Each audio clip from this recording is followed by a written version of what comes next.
There was a reckoning that morning. Elise was out feeding her geese and she heard the bell clanging from the road. Clang, clang, clang, clang, clang, clang, clang, clang, clang. So she got on her bike and she rode into town with everyone else. It was mandatory to attend the reckonings.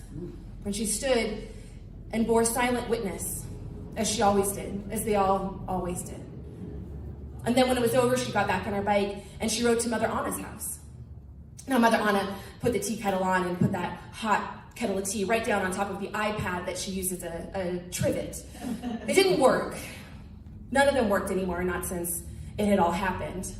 And Mother Anna asked Elise, how are the geese? And Elise said, oh, just honky, thank you. And they laughed at that old dumb joke. And she said, actually, I've got a gander right now that's, he's really handsome. He's kind of a perfect bird. And I really hope I can get some good chicks off of him. Well, Mother Anna, she scooped some herbs into a small cup and poured hot water on over the top of it. And Elise could smell the aroma, rose petals and rosemary and maybe sage. And it smelled amazing and aromatic, but certainly not anything that she wanted to actually drink. Well, Mother Anna looked at her and she reached out her hand and she said, gimme, gimme, gimme. And so Elise, she reached into her pocket. She had big pockets. And she reached and she pulled out a paperback, an old tattered copy of A Wrinkle in Time. And she handed it over and Mother Anna said, what's this? And she opened that front cover. And at the top in faded ink, it said, to Elise, my favorite daughter, love Mom. And then at the bottom of that title page in fresher ink, it said, to Mother Anna, I always loved this book and I think you will too, love Elise. Well, Mother Anna, she closed that cover and she said, it'll do. And then she took that cup and she swigged back that tea and she went, oh, that is nasty. Then she took the cup with all the stuff left in it and she thumped it over on top of her kitchen table. Right on top of this stain that was exactly teacup sized, where you could see exactly how often and how for how long Mother Anna had been dumping, teacups over on top of it. And now before she lifted up the cup, she looked at Elise and she said, Elise, there's trouble coming. And Elise said, I know there's always trouble coming. You have to tell people that. If you didn't tell people that, they would stop coming here and giving you all their favorite things. And she said, no, I know, but I really mean it this time. There's, the lake is the lowest I've ever seen. And my bones, well, they don't hurt bad enough for there to be any rain coming. And if there's a drought, well, when things get scarce, people, we go feral. I've seen it.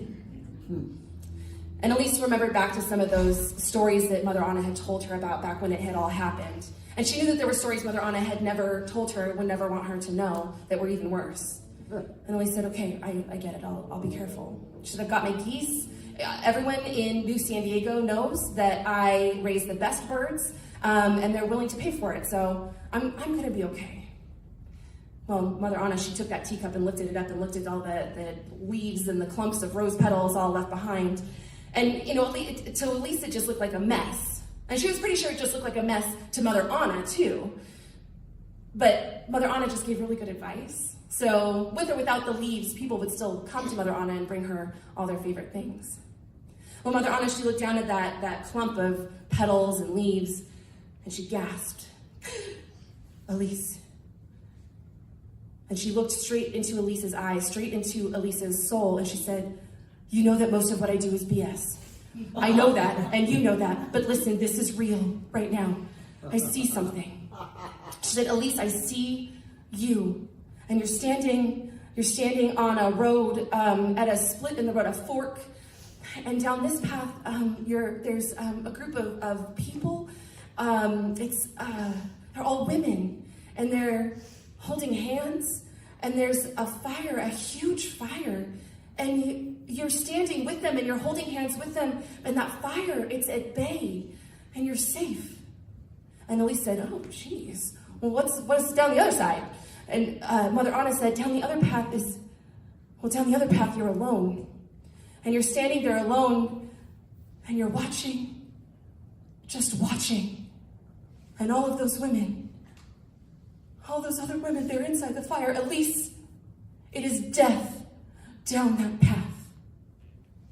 Well, Elise kind of flipped her hair over her shoulder and she said, well, thanks for that. I'll see you soon. I hope you like the book. And she kissed Mother Anna on the head and she rode her bike back home. Well, the months went by and the lake got lower and lower. And the reckonings happened more and more often. And folks stopped coming to buy Elise's goose eggs and meat. They couldn't afford them anymore. And Elise had to free range her birds a little more often because she couldn't afford all the grain to keep them cooped up. And one morning she went out to feed her geese and she saw that big, beautiful gander being carried off in the jaws of a coyote. And she said, well, shoot. And she called her friend, sent a letter to her friend. She got her friend to come over, and her best friend Sarah came over and said, oh my God, I can't believe you're finally doing it. You're finally gonna get married. And Elise said, what? No, I just need help. I just need help with the birds. I just need to make sure that they're safe. That's the only reason I'm looking for a husband. And Sarah said, okay, well look, I made a bunch of love charms to sell, but I brought you one that you can have for free. You're welcome. And Elise said, I can't wear that. What if the constable sees it? And Sarah said, the constable can suck it. Everyone knows it's not real, it's just for fun. And Elise, well, she took that charm and she tucked it inside her bra when she went to the next dance. She didn't usually go to these dances. They were in a big old airplane hangar. She didn't usually go to them because it was just like a bunch of single people trying to get married and a bunch of married people trying to act like they were single. But this time she walked in with a critical eye. She kind of walked around the edge of that airplane hangar, eyeing the merchandise. And her eye kept getting drawn back to the same person. And not just because he was tall, he was. Ethan stood a full head taller than anybody else. He was handsome. And his body, well, he was built kind of like an older Tony Gwynn that she could still see in the pictures in the parts of Petco Park that hadn't burned down yet. Or kind of maybe like a Babe Ruth, kind of, for anyone who's not a Padres fan. So like maybe a Babe Ruth. Kind of, if he's running, you're not really sure if he's going to make it. But if he got behind a bat, there was real power there. Or, behind a pickaxe or a hoe or whatever. At least he didn't actually know what he did for a living, but it's probably pretty good for him to be strong like that. And he had kind eyes and a big house. And Ethan was on the council. And, if she was looking for protection from drought and coyotes and feral people, the council guy's probably a pretty good choice. So at least she danced with Ethan all night. And Ethan, well, he danced with Elise right back. And at the end of the night, he asked if he could walk her home, and she smiled and said, next time. And my friends, there was a next time. Clang, clang, clang. Clang, clang, clang. Clang, clang, clang. That bell called Elise away from her birds. It was a reckoning. So she climbed on her bike, and she rode down the road with everyone else coming in on foot or on their own bikes. And everyone gathered together in the park in front of the jail. Now, the jail was an old abandoned park bathroom. The ones that are built out of cinder block, where the toilets are steel and don't have a toilet seat on them? One of those. So they gathered all around there, and the constable was standing on top of a picnic table, and he called out, his voice carried, behold! The evil that we have rooted out from our community. Behold! The demon that we have coaxed to confession. Behold, this evil that we are calling to its reckoning. Behold, the witch. And that plywood sheet that they used to seal up the jail, it scraped against the floor as it was pulled open. And inside stood a figure, a person. It had hair patches. You could see his scalp through the patches of its hair. And its face was lumpy and misshapen, and its fingers were bent and all gnarled, and it held its hands to its chest, and it limped its way out of that jail. And the constable called out, does anyone here speak for this witch? Behold this witch in its true form. Behold this witch you have known as Sarah. Does anyone speak for this witch? Does anyone stand in its defense? And that witch looked around the crowd, and it caught Elise's eye. And in a demon's mouth filled with broken teeth and blood, it said, Elise, And Elise, well, she looked for Mother Anna. Mother Anna would know what to do, but Mother Anna was nowhere to be seen. And Elise looked here at Ethan, who was standing right next to her. And he looked down at her and he squeezed her hand and he gave her an encouraging smile. And Elise, well, she looked down at the ground. And she stared at the ground, even as that witch cried out. And she stared at the ground, even as the constable said, "This witch has given us the name of another witch, even more powerful, so it will not be burned today. This witch will get a quick death." And Elise, she stared at the ground between her feet, even as that shot rang out. Well, the next morning, Elise woke up, her eyes were all puffy and red, and she fed her geese, and then she climbed on her bike to ride to Mother Anna's house for, maybe for advice, but mostly just for some company. When she got to Mother Anna's house and she knocked on that door, knock, knock, knock, and no one answered. She called out, "Mother Anna," and she knocked again, no answer, and she pounded, "Mother Anna, it's Elise, are you in there?" And there was no answer, and then from behind her down the road, she heard that clang, clang, clang, clang, clang, clang. So Elise, she had to get on her bike. It was mandatory to go to the reckoning. She got on her bike and she rode down to the park and she stood in front of that jail along with everyone else. And she heard the constable calling, "Behold, behold, behold." And that plywood sheet scraped open. And inside, a figure was there. And Elise heard the constable calling out, "True form, witch, confession." And she saw that inside that jail was a figure. And its face was lumpy and misshapen, and its hair was bedraggled, and it had just a gaping, bloody hole for a mouth, and the nose was gone. It was just 2 holes where a nose should have been, and its fingers were bent, and one was bent so far backwards that it touched the wrist on the wrong side. And at the end of one of its legs was just a lumpy bit of flesh. And that figure, it limped out on one ankle and one foot out into the sunlight. And the constable said, "Behold this witch you have known as Mother Anna." And that figure caught Elise's eye. And the constable said, "Does anyone speak for this witch? Does anyone stand in its defense?" And the witch looked at Anna and shook its head. And Anna looked at the ground, while the smell of burning fabric became the smell of burning meat, and as ashes blew across her toes. Well, Ethan walked her home from that reckoning, and right at her door, he turned and he said, "You knew Mother Anna."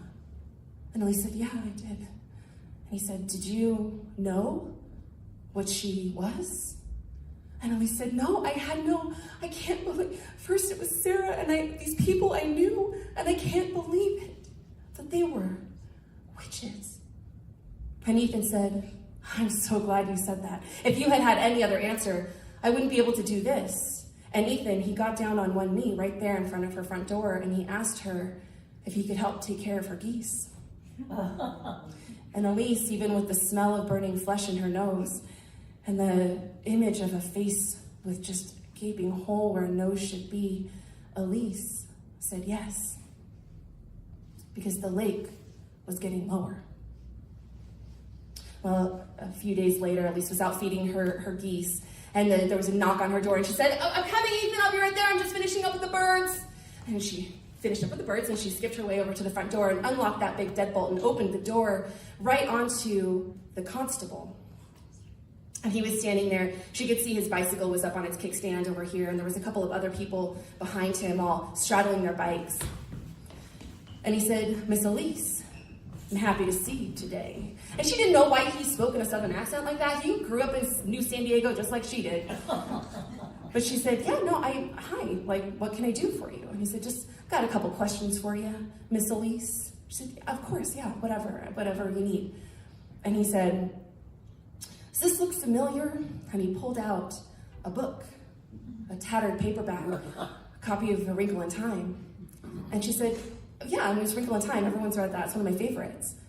And the constable said, "Glad to hear you say that, Miss Elise." And he opened up that front cover and he said, "Is there any reason, Miss Elise, that you're writing love notes to a witch?" Huh.